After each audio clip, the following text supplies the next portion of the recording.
Hi friends, welcome to our channel. Devara movie నుంచి third song అయితే వచ్చింది భయ్య. దావుడి అసలు మామూలుగా లేదు. ఇప్పుడు దాకా నేను ఇలాంటి సాంగ్ ఉంటుందని అనుకోలేదు. నేను ఏదో ఐటమ్ సాంగ్ ఉంటుందని అనుకున్నా, కానీ జాన్వీ కపూర్ని మరి ఎన్టీఆర్ అని మామూలుగా అయితే చూపించలేదు భయ్య. జాన్వీ కపూర్ని ఈ విధంగా స్టెప్పులతో నేను చూస్తానని అనుకోలేదు. ఎన్టీఆర్ అన్న గురించి చెప్పాల్సిన అవసరం లేదు. ఆయన స్టెప్పులకి ఆయనే సాటి. ఆయన అంత టోప్ డాన్సర్ ఇండియాలో లేడు. అలాంటి హీరో అనమాట మన ఎన్టీఆర్ అన్న. అయితే ఈ సాంగ్లో భయ్య ఆ స్టెప్పులు ఏంటి మతిపోయేలా అయితే ఉంది. ఈ సాంగ్ లిరిక్స్ కూడా చాలా బాగుందని నాకైతే అనిపించింది భయ్య. ఇప్పుడు దాకా ఇలాంటి ఈ సాంగ్ అనమాట ఎంతసేపు అనేది స్క్రోల్ చేస్తూ అయితే ఉన్నా, కానీ క్లైమాక్స్ అనమాట వచ్చేసిన తర్వాత నాకైతే అసలు చూడాలని అనిపించింది. అలా ఉంది భయ్య. సాంగ్స్ మాత్రం చింపేశారు అనిరుద్ భయ్య. అయితే డ్యాన్స్ చెప్పాల్సిన అవసరం లేదు.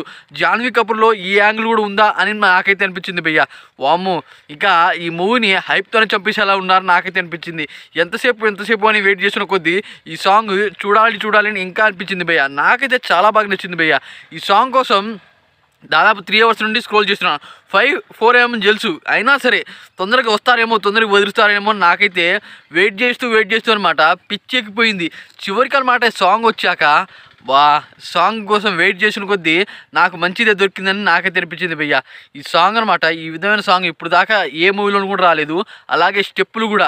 ఇక కొరటాల శివ గారు స్టోరీ ఏం చేస్తారో దీని తర్వాత అనమాట ఇప్పుడు ట్రైలరే వస్తుంది. ట్రైలర్ తర్వాత డైరెక్ట్ మూవీలో మన ఎన్టీఆర్ అని డబల్ రోలు, అలాగే జాన్వీ కపూర్, వామ్మో, అలాగే అనమాట సెల్ఫ్ అలీ ఖాన్, బాబీ డియోల్ కూడా ఉన్నారంట. అయితే వీళ్ళ కాంబినేషన్లో ఈ మూవీని ఎలా చంపుతారో ఏంటో అని నాకైతే అనిపిస్తుంది భయ్య. ఈ మూవీకి ఫస్ట్ షో కోసం ఎంతమంది వెయిట్ చేస్తున్నారో కామెంట్ చేయండి ఫ్రెండ్స్. అలాగే ఈ వీడియో మీకు నచ్చినట్లయితే లైక్ చేయండి, షేర్ చేయండి, సబ్స్క్రైబ్ చేసుకోండి. Thanks for watching friends.